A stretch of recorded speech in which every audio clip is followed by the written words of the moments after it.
In this video, I'm going to show you how you can create a professional looking email signature inside of Gmail. So let's jump into it. So first, what you need to do is open up Gmail, then go to the settings icon in the top right hand corner, then click see all settings. And from here, what you can do is you can scroll all the way down and here you'll see signature. Now I already have a signature added, but I'm going to remove it for the video. So we'll click on the trash can icon. Now what you would do, you will click create new. You can then give this signature a name. This is going to be private, so it doesn't matter. Now you can go ahead and customize your signature. You can do this inside of Gmail, but I would recommend you use Google Docs to get the formatting right and paste it in because it is going to be much easier. So for now, we'll just keep this tab open. We'll go to a new tab and we'll head over to Google Docs. Now, if you've used Gmail before, then you've probably used Google Docs before. Go to Google Docs and create a new document. Now, once you're inside of your document, go insert, go table, and you want to insert a 2x1 table. On the left here, we're going to add our image, and on the right here, we're going to add our text, and then after we'll hide the table, and it will be all formatted nicely. We can just paste it in. So go insert, image, upload from computer, and find your image. I'm going to use this one. We're also going to resize this a little bit here.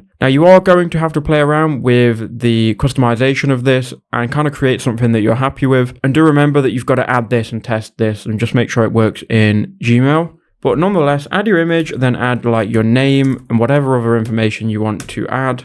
So go ahead and obviously add your text. You can also like format the text as well. You will have to play around with this though. But once you've got it to a standard or something that you're happy with, what I would recommend you do is hold down Shift on your keyboard and just kind of click on all of the lines. All we're trying to do really is hide these, so we'll just highlight all of them. Then we'll go here to border color, or you could even go to the border weight and just change that to 0. That's probably the best way to do it. Now, once you've got your table and it's all hidden, you can go ahead and copy all of this. So copy it, make sure you've got it all highlighted, then go back into Gmail and paste it in, and you can see it will paste in quite nicely. From here, you can make adjustments if you want to. Now, make sure you scroll down and you go to signature defaults. You can add this signature here, so the signature is called test. You can add it for new emails and also on reply as well. So you can select it for both of these and then go ahead and click save changes. So now when you see your email, you'll see your signature here and you'll be able to send it. So that's how to do it. I hope that video helped you out.